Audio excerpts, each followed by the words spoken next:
Bom, boa noite, igreja. Queria agradecer a oportunidade, de estar fazendo isso. É a primeira vez que eu estou pregando, então eu tenho certeza absoluta que vai ser um dia muito memorável para mim. E é muito massa poder fazer isso na minha casa, ou no lugar que tem sido minha casa nos últimos, 3 anos, assim, né? Então vamos lá. Eu queria orar antes da gente começar. Deus, eu peço, Pai, para que o Teu Espírito Santo possa ser presente aqui nesse lugar, Deus. Eu entrego, Pai, o meu coração, Deus, e a minha mente, Pai, para o Senhor. Eu peço, Pai, para que o Senhor nos conduza, Deus, a fazer o mesmo aqui, Pai. Eu peço para que cada coração seja entregue aqui na frente do Senhor, Pai, como sacrifício vivo. E que a gente possa ouvir aquilo que o Senhor quer compartilhar com a gente agora. Em nome de Jesus, Pai, eu peço para que o Senhor possa aquietar nossa alma, Deus, e silenciar os nossos pensamentos, Pai, para que a gente não precise ficar disputando a nossa atenção aqui. Em nome de Jesus, amém. Bom, gente, antes de começar a pregação de fato, e para o texto base, etc., eu queria explicar umas coisas. Então, essa pregação, ela é a primeira pregação e inaugura uma série que vai rolar nas próximas semanas aqui, que se chama Santuário da Hipermodernidade. Então, essa é a arte, e eu acho que ela é explicativa nesse sentido, porque a gente está falando de um santuário na hipermodernidade. E antes de pegar a Bíblia e começar a usar o texto que eu escolhi, eu separei 3 significados, 3 definições diferentes de dicionário da palavra santuário. Então, um santuário pode ser um lugar mais sagrado do templo judaico, onde era guardada a Arca da Aliança.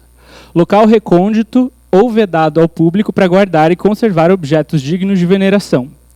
E, no sentido figurado, também pode ser a parte mais íntima de um ser. Exemplo, o santuário da alma.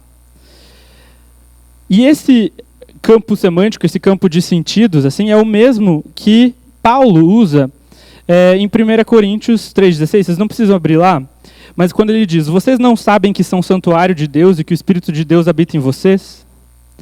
Então é esse santuário que a gente está se referindo na abertura disso, no tema dessa série de pregações. E hipermodernidade, que é um conceito que designa o nosso tempo.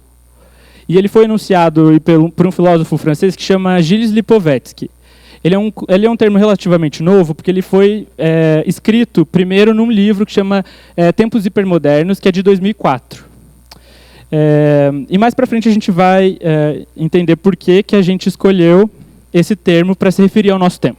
Bom, dito isso, eu queria que vocês abrissem todos a Bíblia em Romanos 12, versículo 1 e 2. Portanto, irmãos, suplico-lhes que entreguem seu corpo a Deus por causa de tudo que Ele fez por vocês. Que seja um sacrifício vivo e santo, do tipo que Deus considera agradável. Essa é a verdadeira forma de adorá-lo. Não imitem o comportamento e os costumes deste mundo, mas deixem que Deus os transforme por meio de uma mudança em seu modo de pensar, a fim que experimentem a boa, agradável e perfeita vontade de Deus para vocês. Bom, eu acredito que esse seja um texto bastante famoso e que a maior parte de nós aqui conheça ele. Mas eu acho que às vezes, até por isso mesmo, algumas coisas nesse texto podem passar batido ao nosso olhar, assim. Porque eu acho que quanto mais habituado a gente está com as palavras, elas vão ficando meio que sem sentido com o tempo, né? Então a ideia é a gente olhar para esse texto com olhos de quem quer encontrar alguma coisa que está escondida aí. Nesse texto, eu acho que fica claro de primeira assim, que Paulo está deixando algumas instruções. Umas instruções do que se fazer e uma instrução específica do que não fazer. E a gente vai começar pela instrução do que não fazer, que é o versículo 2. Então, não imitem o comportamento e os costumes deste mundo, mas deixem que Deus os transforme por meio de uma mudança em seu modo de pensar, a fim de que experimentem a boa, agradável e perfeita vontade de Deus para vocês. Alguém pode ler esse texto para mim na revista atualizada, por favor? Obrigado, Marcelo. Então, na primeira versão, na NVT, está dizendo: não imitem o comportamento e os costumes deste mundo. Na revista atualizada, ele fala: não vos conformeis com este século. E conformar tem muito a ideia de adquirir a mesma forma que alguma coisa. Ter a mesma forma que aquilo que tá me moldando. Por exemplo, se eu coloco água num vaso, ela vai se conformar ao vaso, né? Se um artista cerâmico fica moldando um vaso cerâmico, ele está se conformando aos gestos e ao que o cara está fazendo. E o que Paulo está falando é: não façam isso. Não vos conformeis com este século. Então ele está dizendo exatamente o contrário. Não assumam a forma do seu tempo, ou não se encaixem no molde que o seu tempo está impondo para você. Agora, resta saber o que este século, né, esse tempo, tem em comum com o nosso também. Porque quando Paulo estava escrevendo esse texto, ele estava falando de um século completamente diferente do nosso, né? De um espírito do tempo diferente do nosso. É como se aquele tempo moldasse corações de uma maneira e o nosso talvez pudesse moldar completamente de outra. Porque muita água passou debaixo da ponte, enfim, a gente está em outro lugar. Então eu posso concluir que as ferramentas que Paulo usaria naquele tempo são diferentes das ferramentas que eu usaria hoje, correto? Errado. Elas são as mesmas ferramentas. E são as ferramentas que estão expressas na figura de Jesus Cristo, na vida de Cristo. São as ferramentas que Cristo usou. Então a ideia é que Cristo venceu o tempo dele e ele teria vencido o nosso também, com as mesmas ferramentas. Elas são atemporais, elas são uma herança que ele deixou para a gente e a gente precisa aprender elas e aplicar, se inspirando na vida de Cristo, na figura dele. Agora, não é porque essas ferramentas são as mesmas que não é produtivo que a gente avalie qual é o tempo de hoje, né? É importante. Porque eu acho que às vezes a gente tem uma clareza um pouco maior sobre quem a gente quer se tornar. Mas a gente não tem tanta clareza assim sobre quem a gente não quer se tornar. Sobre quais são os moldes que existem em volta de nós e que nós temos que evitar e fazer frente e combater.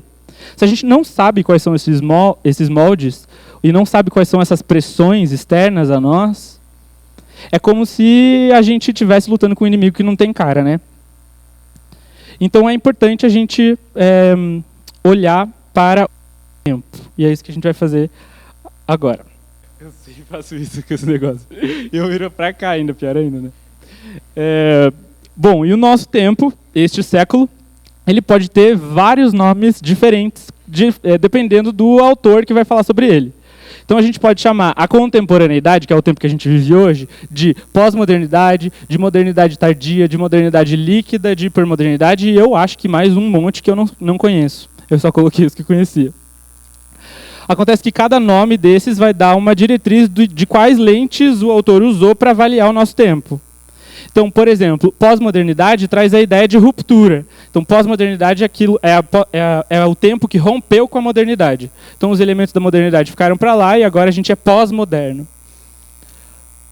A modernidade líquida, por exemplo, é uma continuidade da modernidade, mas agora ela é mais instável, enfim.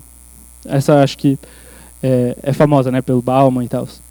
E a hipermodernidade, que é a que a gente escolheu, porque ela usa o prefixo hiper e já dá um sinal do que ela quer dizer. Então, hipermodernidade é aquele tempo marcado pelo excesso, pela sobra, pelo exagero. Essa camisa é hipermoderna. Hipermodernidade é aquilo que está sobrando ali. É isso que o autor vai chamar atenção para isso. Existem alguns elementos do nosso tempo que não podem ser só entendidos se a gente olha para o hiper ali e pensa que tudo que é exagero diz respeito à hipermodernidade e a nocivo, né? Então, o que a gente vai fazer é uma análise meio que breve assim, desse tempo e da sociedade hipermoderna e dos indivíduos hipermodernos. Então, a gente pode dizer que esse é um tempo em que os sujeitos hipermodernos eles têm hoje, e gente, por sujeitos hipermodernos somos nós, assim, nós somos sujeitos hipermodernos. Nós temos uma relação com o tempo completamente diferente da relação com o tempo que os nossos pais, os nossos avós tinham. O tempo, para a gente, ele é um intervalo muito curto, porque o ritmo dos acontecimentos ele é muito intenso. Então, o fluxo de acontecimento, de mudança que a gente presencia é muito grande. E isso muda completamente o jeito que a gente olha para a narrativa de tempo. Então, a narrativa de tempo seria a ideia, a noção de começo, meio e fim. Então, a noção de começo, meio e fim de um cara que viveu quando a internet não existia era completamente diferente. Porque se ele estudava em outro estado, ele tinha que esperar uma semana para a carta dele chegar para o pai. Começo e meio e fim para esse cara é muito diferente do que começo, meio e fim para nós. Se é que a gente tem alguma noção de começo, meio e fim hoje, né? Porque a instantaneidade está em quase todos os lugares, assim, seja na hora da gente comprar, da hora da gente comer, da hora da gente, assistir coisas, aprender até.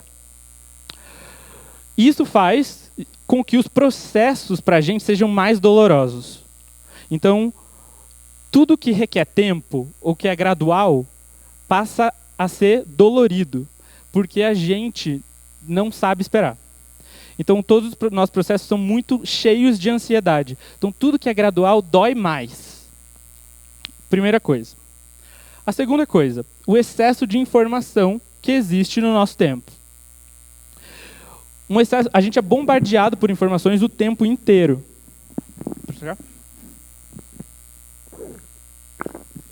E essas informações, elas não podem ser absorvidas pela nossa mente, porque a nossa mente não foi desenhada para absorver o tanto de informação que chega até a gente. O fato é que a gente faz uma ginástica para tentar absorver todas elas. E a gente paga um preço por isso, nossa geração, que é a superficialidade. Então, quanto mais informação eu tenho e menos eu deixo entrar na profundidade do meu ser, mais superficial eu vou ficar em todas elas. Então eu sei muita coisa, eu sei sobre muita coisa. A gente sabe sobre muito, a gente sabe sobre vários temas. Mas agora, adquirir profundidade em um tema é uma coisa que é um pouco mais difícil para a gente. Porque além de exigir, né, todo o esforço de se aprofundar em algo, a gente precisa lidar com todo o resto de informação que está caindo em volta da gente que a gente não vai poder catar. Porque se a gente quer se aprofundar em alguma coisa, a gente vai ter que não se aprofundar em outra. Então isso força a gente a fazer escolhas. E essas escolhas nem sempre são feitas, né? A gente normalmente não escolhe. É muito difícil fazer escolha para a gente. Uma outra característica é o hipernarcisismo. Então o narcisismo é aquele que coloca a imagem num pedestal e ela que vai ditar os comportamentos. Assim. A minha imagem em um pedestal ou a imagem de outro também, a imagem do homem em um pedestal. A ideia do hipernarcisismo é que ele se revela, por exemplo, na nossa superexposição da nossa vida privada em redes sociais. Parece que a gente precisa disso meio que para saber que a gente existe, que a gente está sendo visto, que a nossa existência marca a existência de outros, que a gente existe. Né? Isso é bizarro. A gente precisa que o outro diga que a gente existe. E uma consequência disso é que quando a gente se carrega num pedestal, a gente começa a enxergar as coisas e avaliar elas na seguinte dicotomia. Isso me dá ou não prazer? Tipo, as coisas me dão ou não prazer? Parece que eu dou para as coisas o papel, a responsabilidade de me dar prazer, de me fazer satisfeito. Assim. Coisas, pessoas, sentimentos, enfim, tudo isso. E, por fim, o hiperconsumo, que é aquele consumo que atingiu todas as áreas da sociedade e que e também atingiu todas as camadas sociais. Então a gente está falando de um consumo não só na hora de comprar roupa, mas também um consumo na hora de eu comer, na hora de eu me relacionar, até que série que eu vou assistir, né? Agora no meu Instagram está rolando uma bomba e eu inclusive quero assistir, que é aquele da Marie Kondo lá, de botar ordem nas coisas. E eu fiquei pensando, cara, eu acho que está todo mundo assistindo isso simplesmente porque a Netflix colocou naquele algoritmo lá, está sugerindo para todo mundo ao mesmo tempo. Porque, cara, está todo mundo sério assistindo isso. Então, tudo é consumo. e tudo é balizado pela moda. Porque se tudo é consumo, então o meu jeito de balizar os comportamentos é a moda. Então eu crio indivíduos completamente tributários da moda que consomem conforme o que a moda dita, o que o mercado dita. Mas disso tudo, a característica principal do nosso tempo, eu acho,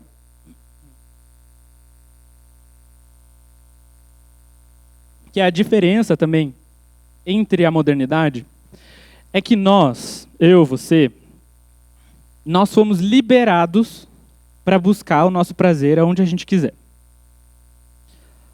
Então, se na modernidade ainda existiam algumas estruturas da sociedade que diziam coisas que eu podia ou não fazer, e que me balizavam também por conta da culpa, e também de valores que são superiores a mim, assim, que eu não posso escolher, eu não posso dizer o que eu quero diante deles. Assim. A gente está falando de moral, assim, um senso de moral bastante rígido. Assim, e uma sociedade que busca muito progresso, a gente não se deixa mais convencer por isso. Nós fomos liberados pela sociedade para buscar o nosso prazer onde a gente quiser. E isso quer dizer que as dores existenciais que a gente sente não são as mesmas dores existenciais que um sujeito da modernidade sentia. Porque se as dores deles vinham do lance com a culpa, tipo, a culpa de eu não poder fazer aquilo que eu quero fazer. A culpa de eu não poder, de não ser aceito por ninguém. Eu largar todo o meu emprego e eu viajar pelo mundo. Né, o Wanderlust, espírito livre e tal, que é uma parada completamente aceita e legal na nossa sociedade, tipo, massa. Esse indivíduo tinha que lidar com a culpa de não poder conhecer o mundo, por exemplo. E a gente pode. Só que as nossas dores vêm de outros lugares. Porque se a gente está liberado para buscar os prazeres em todos os lugares que a gente quiser, o preço que a gente paga a gente precisa sempre adaptar o nosso sistema de crenças para os ritmos da sociedade. E isso requer muito, porque o sistema de crenças é tudo que você acredita. E você precisa sempre estar em movimento, se você quiser viver uma vida em movimento. Então, o teu sistema de crenças sempre precisa ser adaptável, moldável. E isso requer da gente muito emocionalmente. Só que daí a gente fica preso num dilema, que é: a sociedade requer demais das nossas emoções. Mas nós não temos mais base sólida para construir emoções sadias, para construir valores. A gente não tem mais isso. Então a gente está preso numa dicotomia, num dilema, que é: precisamos ser cada vez emocionalmente super-homens para viver nesse mundo. Mas não temos mais uma base para construir os nossos valores. Isso tudo acarreta várias mudanças no nosso comportamento e tudo mais. E eu separei o trecho de um filme que chama Medianeiras. Não sei se alguém aqui já assistiu, que é um filme argentino que conta a história de um casal, assim, e meio que vai focar nessa perspectiva que eu estou falando para vocês. Eu falei isso tudo antes de mostrar o filme porque eu queria que vocês assistissem esse trecho do filme com isso que eu falei na cabeça. Então, assistindo, procurando, sabe, construir uma análise crítica aí. Bom, então, Martin e Mariana. Infelizmente, tenho que anunciar, somos todos Martin e Mariana, nossa geração. Claro que isso é uma ilustração dos nossos dilemas, das nossas crises, e como uma ilustração de filme, ela é caricata também, né? Mas o fato é que a gente viu dois sujeitos ali. Os dois sujeitos são tomados por uma insatisfação pesada com a vida deles. Eles não aguentam mais estar em suas próprias peles. Com Martin e com a Mariana, parece que acontece um lance, que é de tanto sentir, de tanto cansaço, de não conseguir respostas nos próprios sentimentos, ou de cansaço de ouvir a própria cabeça, parece, e o filme tem essa pegada, que eles recorreram a um mecanismo de defesa nosso, assim, que é a apatia. Que é, já que eu não posso mais sentir tudo, então eu não vou sentir nada. Eu me recuso a sentir tudo. Não quero mais sentir. E aí o filme tem essa cor, assim, essas falas pessimistas e tudo mais. Mas que, na verdade, representam e ilustram o grito de uma galera que está muito cansada, que está pedindo socorro, que vai no planetário para poder entrar em contato com alguma coisa que lembre ela que ela faz parte de algo maior. Que vai no planetário esperando que ele saia da Terra e vá para outro lugar porque ela não aguenta mais viver aqui.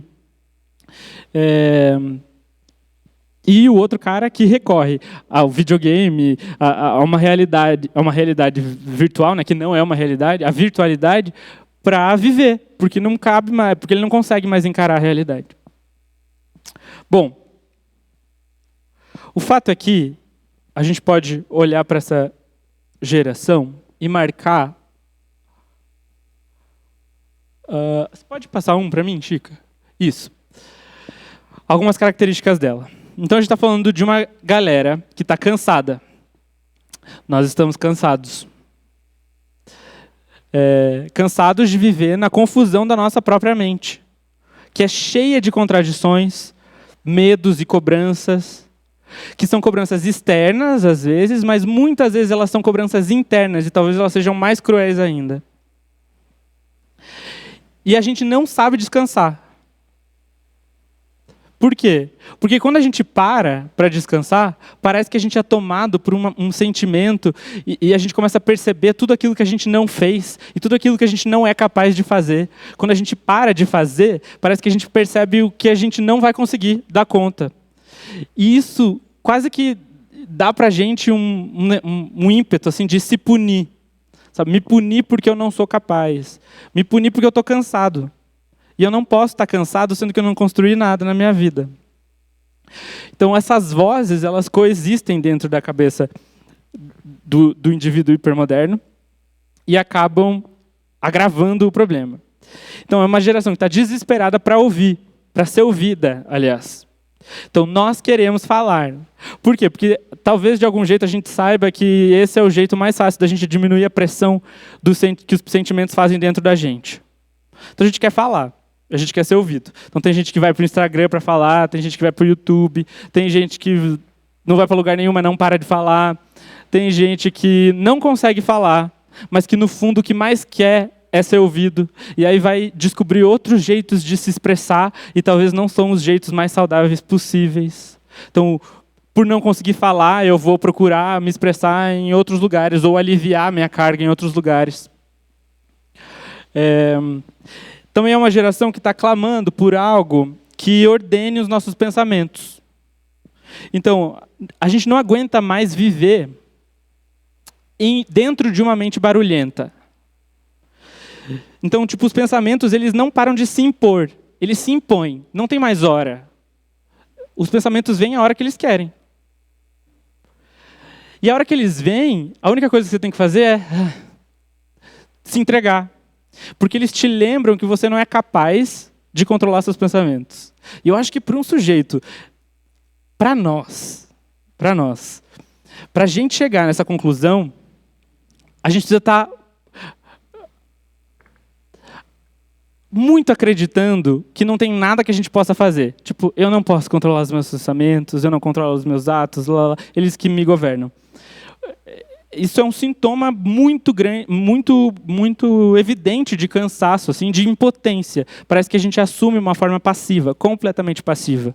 Então nem parece, por exemplo, que Deus deu um santuário para a gente ser senhor, para a gente fazer as coisas, utilizar das ferramentas dele para cuidar dessa porção de terra que Deus deu para Adão, mas Deus deu para a gente também, que é o nosso interior.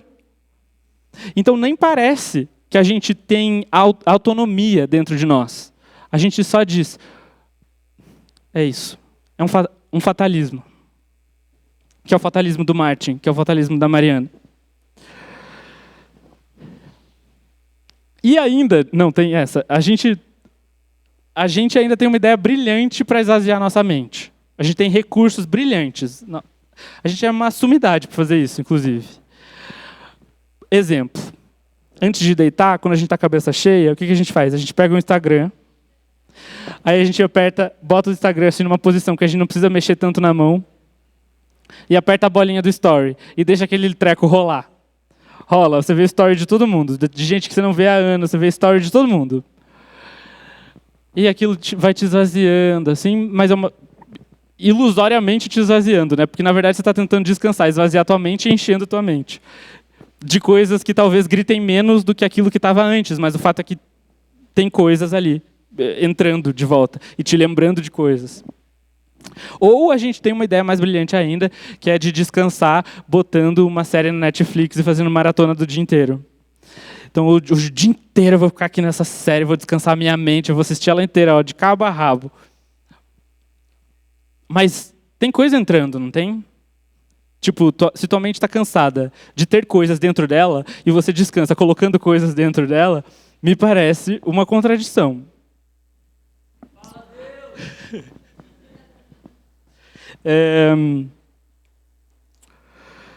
E, além disso, nós temos desejos incontroláveis. Ou pelo menos a gente acha que eles são incontroláveis, impossíveis de serem controlados. Então eles nos controlam e levam a gente a fazer coisas que a gente nem quer, ou não quer mais. Talvez a gente já quis um dia, mas agora a gente não responde mais, a gente não controla, a gente só faz. E aí, por quê? Porque olha só, o que a gente falou antes, assim, a gente está falando de um cara que está todo bagunçado, né? Ao longo do tempo.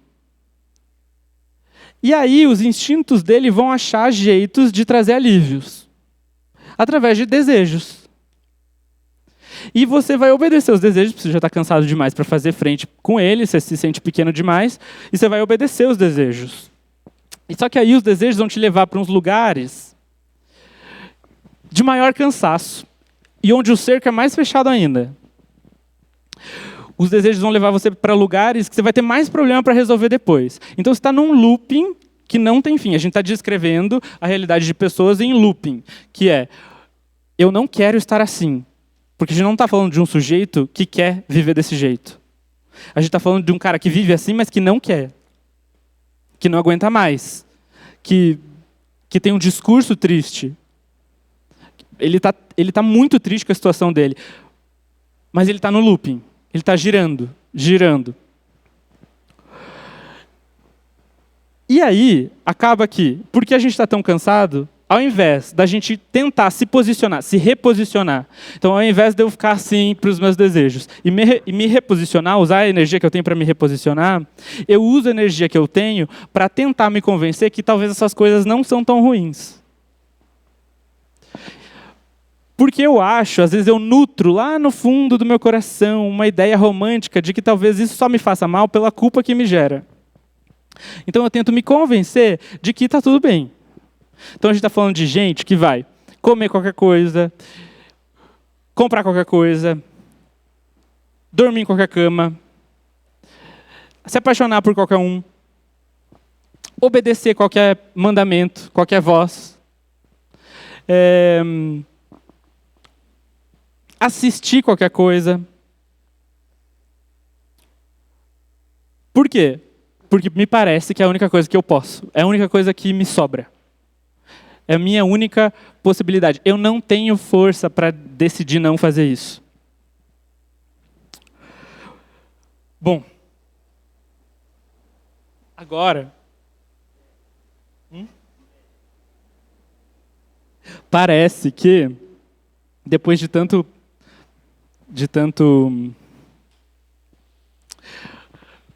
pessimismo, talvez? Não, realismo, de tanto realismo, a gente meio que começa a perceber que aquela história de não vos conformeis com esse século talvez não seja tão fácil assim quanto a gente pensou, né?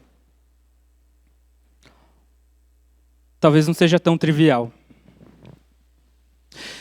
E se a gente nem pensava que era fácil, mas talvez seja ainda mais difícil, né? Estar no nosso tempo sem deixar que ele nos leve numa maré. Né? Estar no nosso tempo, conseguir fincar o pé em algum lugar para conseguir fazer frente.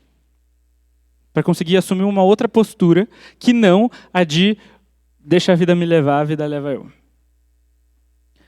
E aí a gente vai ver também gente que não vai conseguir nem reconhecer isso que a gente está reconhecendo. Porque eu acho que, à luz das Escrituras, é muito mais fácil para a gente que está aqui, que conhece Cristo, que teve um encontro com Ele, que teve o interior mudado por Ele, é muito mais fácil para a gente reconhecer isso, mesmo que traga dor, do que para uma pessoa que não conheceu Cristo. Porque ela não vai conseguir nem se deixar convencer sobre isso, porque o que vai sobrar para ela é muita dor. Tipo, ela não, talvez as pessoas não consigam lidar com o fato de que está tudo errado.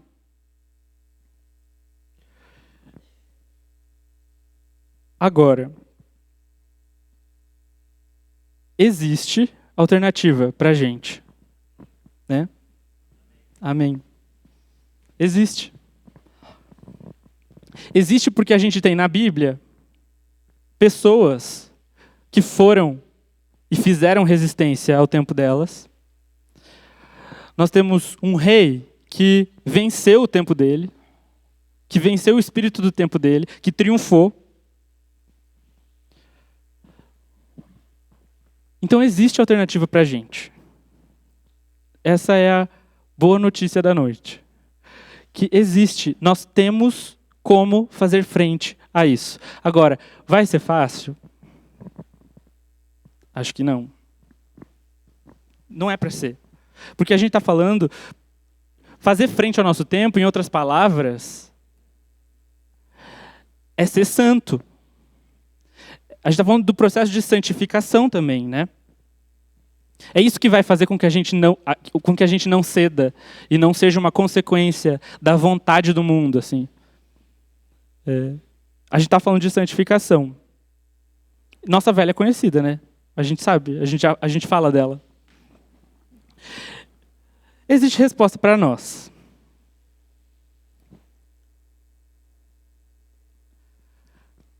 Agora, vai caber a nós decidir se a gente vai querer fazer frente e entrar nessa guerra, porque é uma guerra, ou se não. Isso é uma escolha nossa, inteiramente nossa. É inteiramente sua. Tipo, eu não estou nem aqui para ficar tentando macacar e convencer você a escolher isso, porque no final do dia, é você que vai escolher. É eu que vou escolher. Né? É uma decisão nossa. Inclusive, Deus dá essa autoridade para a gente escolher se a gente quer. Por isso que Ele pede o nosso coração como sacrifício santo e vivo.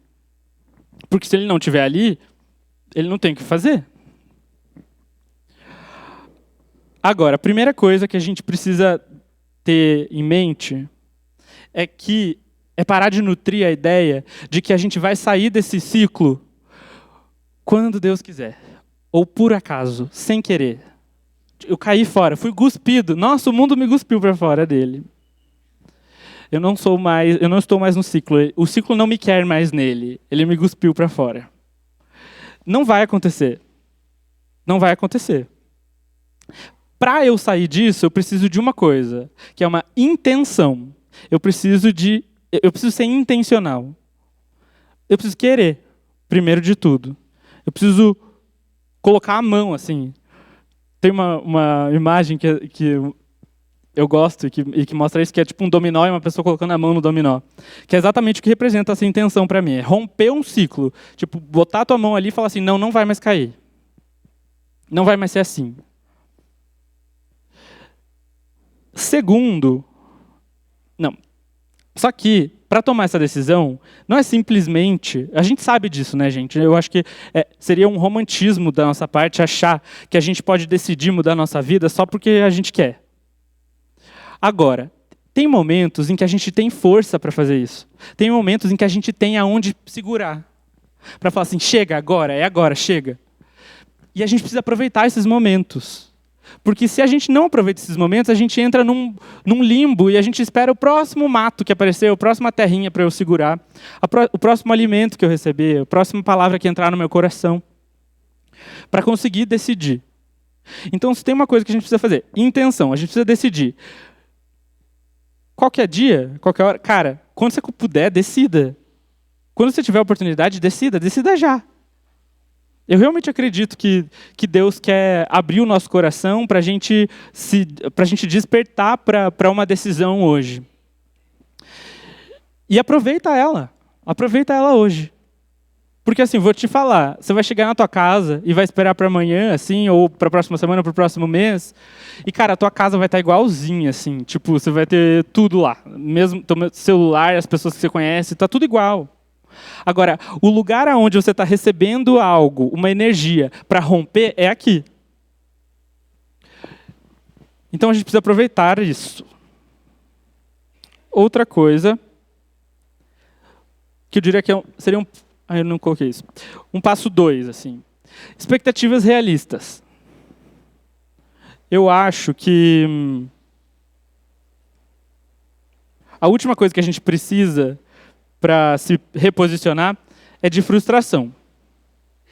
Agora, pode ser que a dose, que o tamanho de energia, de força que Deus te deu hoje para você decidir, porque Ele vai dar, pode ser que o tamanho de força te deixe assim deslumbrado e que você, de algum jeito, talvez ingênuo, chegue na tua casa amanhã e pense assim: agora a minha vida mudou e é hoje. Agora eu sou contra a cultura. Agora aqui meu tempo não me pega mais. E isso não é uma expectativa realista. Você vai se frustrar. E aí quando você se frustrar, pode ser que você ganhe uma pedra no teu sapato aí e isso te atrapalhe. Então nutre expectativas realistas. Lembra que a gente falou sobre a nossa noção de tempo, começo, meio e fim, e a gente falou que a gente tem ela deturpada? Então não adianta a gente só reconhecer que ela é deturpada. A gente precisa fazer uma força para enxergar que uma alma, para ser moldada, leva tempo. E que o processo de santificação é longo. É uma vida. Então a gente não está falando de algo que vai acontecer para amanhã, assim, instantaneamente, só porque o micro-ondas faz isso por nós.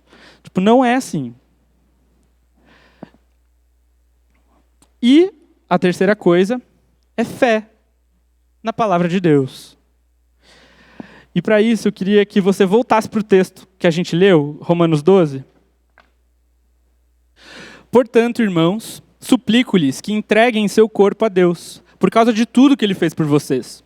Que seja um sacrifício vivo e santo, e do tipo que Deus considera agradável. Essa é a verdadeira forma de adorá-lo.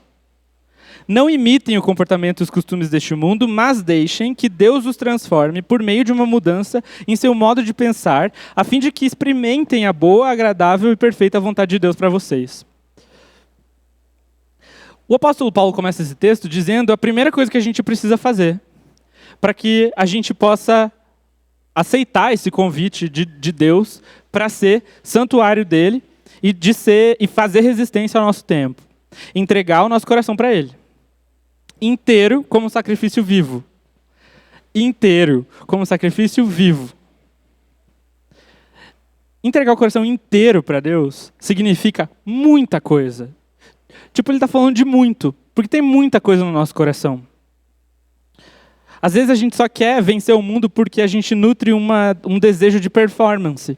Mas quando ele diz que a gente precisa colocar o nosso coração inteiro diante de Deus, a gente está falando de colocar todos os sonhos, os medos, aquilo que mais te aterroriza e aquilo que mais enche teu olho, o motivo pelo qual você queria viver, assim, as coisas que você ouviu e que nutrem esperança no teu coração e que talvez sejam as poucas coisas que ainda te mantêm em movimento, aquele sonho antigo. Tudo isso estar diante de Deus. É tipo quebrar o vaso com a coisa mais valiosa, assim. É colocar o teu coração inteiro na mão dele.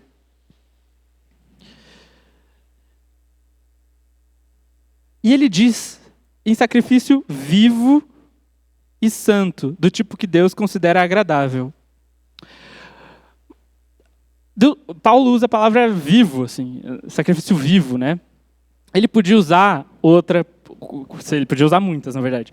Mas ele não falou perfeito, um sacrifício perfeito, um coração terminado, um coração alvo como a neve, um coração sem nenhuma mazela, sem nenhuma angústia, amargura. Ele falou um coração vivo, Ou seja, Paulo está pedindo o coração do jeito que está.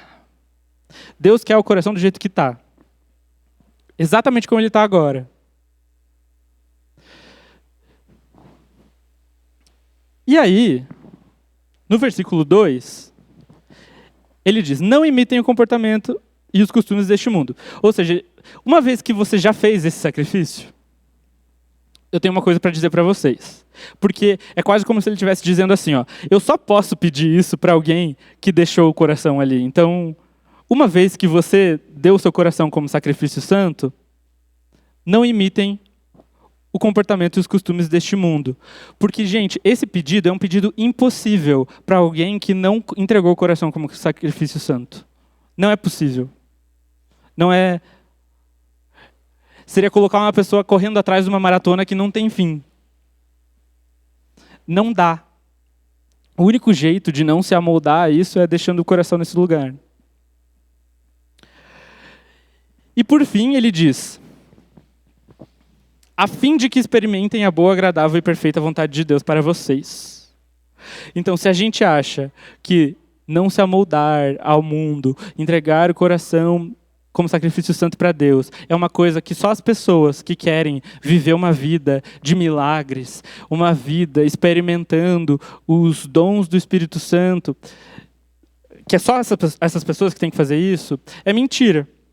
Porque ele está dizendo aqui no final, esse é o único jeito, é só fazendo isso, que é possível experimentar a boa, agradável e perfeita vontade de Deus.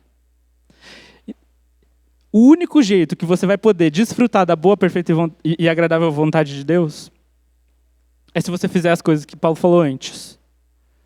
É se você colocar o teu coração na mão de Deus como sacrifício santo, uma vez lá, se recusar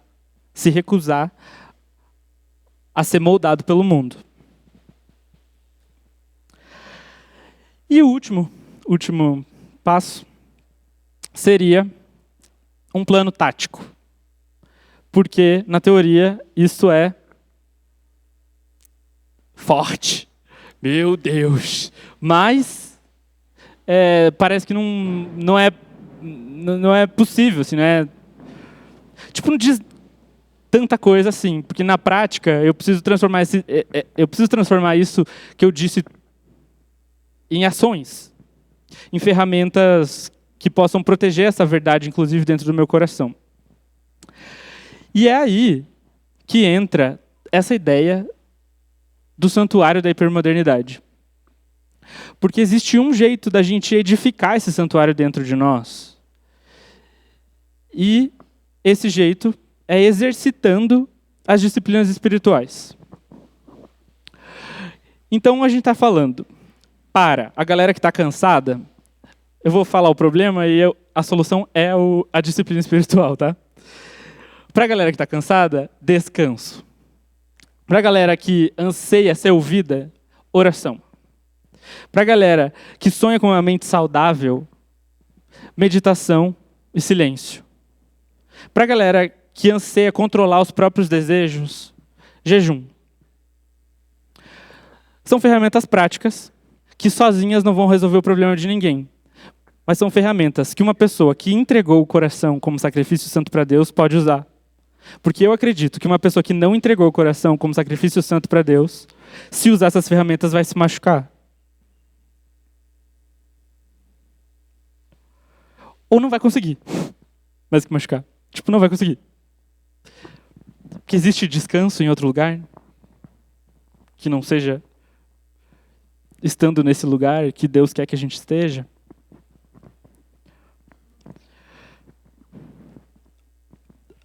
Ou seja, para isso, a gente precisa conduzir o nosso coração para esse lugar. E eu queria que vocês tivessem a oportunidade de fazer isso hoje. Eu acredito que Deus quer liberar, assim, e atender o pedido, talvez, de orações, assim, e trazer uma unção, assim, de arrependimento para corações que não estão nesse lugar. Então eu queria que você fechasse seus olhos e que você deixasse o Espírito Santo mostrar para você onde está teu coração.